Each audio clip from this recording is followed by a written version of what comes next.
One Sunday Morning, from More Scary Stories to Tell in the Dark, by Alvin Schwartz. Ida always went to the 7 o'clock Sunday morning service at our church. Usually she heard the clanging of the church bells while she was eating breakfast. But this morning she heard them while she was still in bed. That means I'm late, she thought. Ida jumped out of bed, quickly dressed, and left without eating or looking at the clock. It was still dark outside, but it usually was dark at this time of year. Ida was the only one on the street. The only sounds she heard were the clatter of her shoes on the pavement.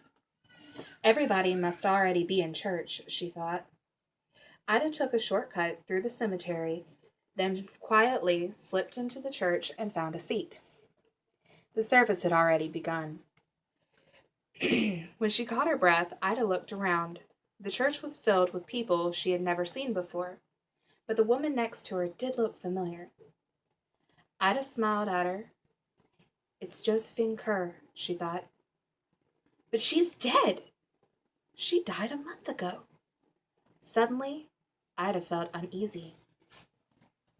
She looked around again. As her eyes began to adjust to the dim light, Ida saw some skeletons in suits and dresses. Is this a service for the dead? Ida thought. Everybody here is dead. Except me. Ida noticed some of them were staring at her. They looked angry, as if she had no business there. Josephine Kerr leaned toward her and whispered, "Leave right after the benediction, if you care for your life."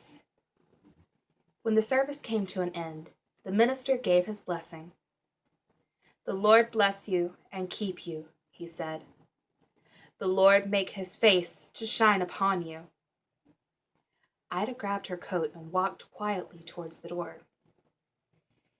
When she heard footsteps behind her, she glanced back. Several of the dead were coming toward her. Others were getting up to join them. "The Lord lift up his countenance to you," the minister went on. Ida was so frightened she began to run. Out the door she ran, with a pack of shrieking ghosts at her heels. "Get out!" one of them screamed. Another shouted, "You don't belong here!" and ripped her coat away. As Ida ran through the cemetery, a third grabbed the hat from her head. "Don't come back!" it screamed, and shook its arm at her. By the time Ida reached the street, the sun was rising and the dead had disappeared. Did this really happen? Ida asked herself. Or have I been dreaming? That afternoon, one of Ida's friends brought over her coat and hat, or what was left of them. They had been found in the cemetery, torn to shreds.